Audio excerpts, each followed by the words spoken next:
of football action. A doubleheader on Saturday. So many things happened just yesterday. This is Good Morning Football presented to you by Intuit QuickBooks on a Monday. The Bills clinched the AFC East for the first time since 1995. The Patriots are out of the playoffs. The Jets won a game, but the coolest thing I saw all weekend was Nate Burleson in that big chair on NFL Today. Great job, Nate. Thank you, Kay. I appreciate it. Excited for today. We had some good games yesterday. Yeah, could the Browns get double-digit wins, Kyle? Yeah, I think we're there. With respect to Nate in the chair, I thought it was pretty cool what Baker Mayfield did last night. Let's go to the Garden State of New Jersey, New York Giants. So we saw the Washington lost and Philly lost. Could the Giants win? Hold on, down 3-0 early. Baker looking on a 3rd and goal. We got Hooper hanging with Mr. Hooper. That is Austin Hooper. Browns go up 7-3. The Giants in the red zone were so weird. I mean, really, were Joe Judge just going to go for it? Or wait, look at the hijinks. We're going to scramble, and we're going to have punter Riley Dixon, who maybe is familiar with fakes, as we heard, is going to throw into the triple coverage to Nick Gates. Anytime you can have the punter throw into 5 defenders to the center, you have to do it, I guess.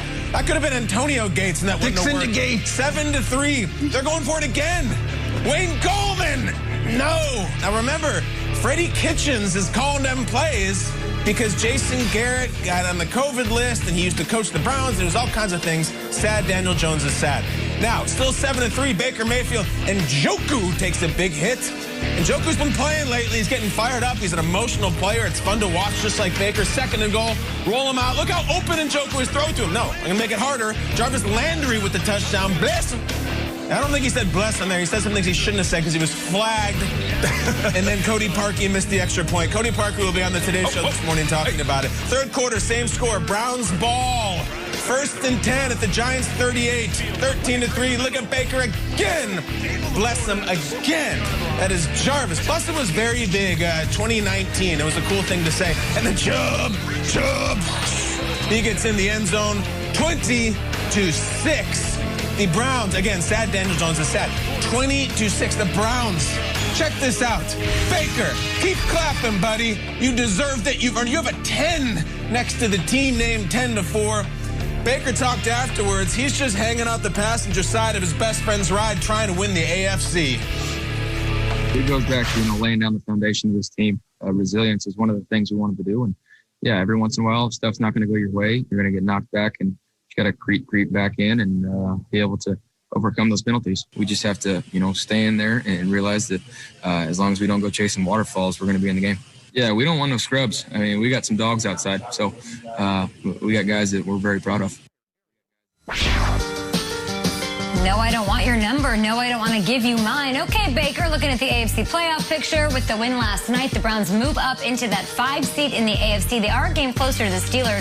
Steelers, of course, take on the Bengals tonight. If the playoffs started today, it would be Cleveland up against the Titans in round 1. Nate, I want to get to you, but I do want to explain how this works. So the Browns now have won 10 games for the first time since 2007. That's great. They clinch a playoff spot, y'all, with a win over the Jets and losses from any of the following. A loss from the Colts would do it, a loss from the Dolphins would do it, or a loss by the Ravens next week would do that. So I ask you, Nate, the Browns getting 10 wins on the season, what stood out to you last night? What stood out is that Baker Mayfield is playing well. The offense is flowing. The run game is the heart of this movement. And the pass game is really starting to take shape, even without Odell Beckham. And first, let me shout out to Baker Mayfield because he's been killing it on the field and in his press conference. I mean, giving the TLC nod, T-Boz, left eye, chili, and all of a sudden the Browns are winning. And they're kind of crazy, sexy, cool, if you know what I mean. But here's the thing. They are. I've been on the Browns for a few years, and it's not just because of the fact that I had a cup of coffee with them. It's because I kind of saw this coming out. Maybe I was a little too soon. They didn't have the right coaches, didn't have the right pieces surrounding Baker Mayfield. But the Browns are one of the most entertaining teams in all of football.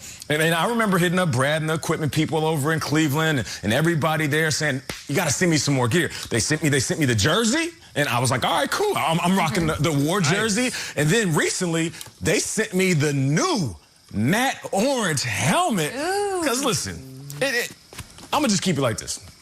I ain't too proud to beg. So for me, when it comes to things that I want to see the Cleveland Browns in the playoffs. And all jokes aside, this isn't just a team that has lucked up and found their place at the top of the NFL. This is a team that worked their butt off, and Baker Mayfield is leading them.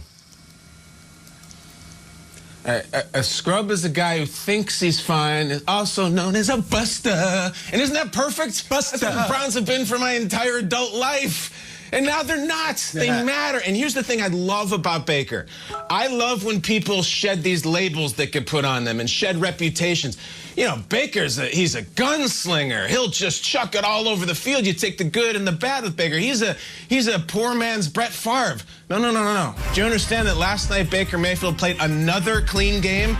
I'll give you the raw numbers. In the last 57 days, Baker Mayfield has thrown 1 interception. 1. During which time, sports fans, Patrick Mahomes has thrown 4, Tom Brady has thrown 7, and Russell Wilson has thrown 10. He's got 1 pick in about 8 games. This whole thing that he plays with his hair's on fire and is irresponsible, it's not happening. He's growing up right in front of us. So you can be a fan of Baker, you can not like him, you can be a critic. You can trust Baker at this point. He is not going to blow it on national television and get too excited.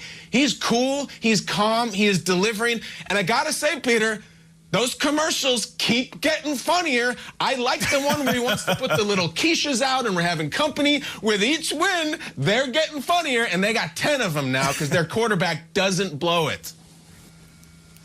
Yeah, there are 3 quarterbacks doing insurance commercials, and Baker's one of them. And you know what? He belongs. He belongs in that conversation with those guys. He's playing that well. It's not like, why does he have one when Mahomes and Rodgers have them? But we're waking up in New York right now, or at least I am. And gosh, as good as Baker Mayfield is, I forgot he was Kurt Warner and that team is the 99 Rams. The way that this game was called by the Giants, you would think that they were going up against the 98 Vikings or one of those Rams teams that put up 1,000 points every season. It's a 0-0 game, and we've got Riley Dixon doing a fake right there, and then you get 4th down again, and it's like, all right, just take the points. Take the points. Giants' season is on the line. You've got Colt McCoy at quarterback. And they're calling these aggressive plays. As if the Browns were going to score. I think the Browns were going to score 400 points in this game. It was eventually like 13-0, and if they'd hit the field goals, it would have been 13-9. This game got out of control. It was 20-6. Giants had no shot. But in the first half, the Giants went for it on 4th down 2 different times, and it was a 1-score game.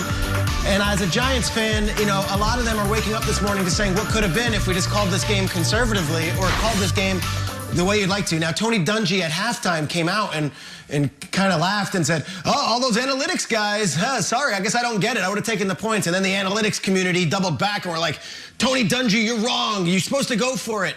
I don't know what they're supposed to do. I just know this. The Giants yesterday played this uber-aggressive game, and they called it as if they're worried that the Browns were going to score 50 points. And if that's the case, maybe that's a sign that the Browns really do have the attention of the rest of the league, because I didn't realize Cleveland had that kind of offense. Joe Judge, Freddie Kitchens, those guys, they did not want to see that offense on the field, and they wanted to get touchdowns, not field goals. Double-digit wins for the first time since 2007. This has been a night-and-day turnaround for this team, for Baker Mayfield, who, honestly, he regressed last year. Now he looks so great in this system. It is hard to not root for Kevin Stefanski as Coach of the Year. He could be the leader in the house right now with that. I know we have Mike Tomlin. We can't look past him and what he's done with the Steelers, Brian Flores with the Dolphins. But Stefanski, man, almost has my vote for Coach of the Year. We'll discuss that, of course, sometime during this week. We've got more highlights right now. What happened in New Orleans?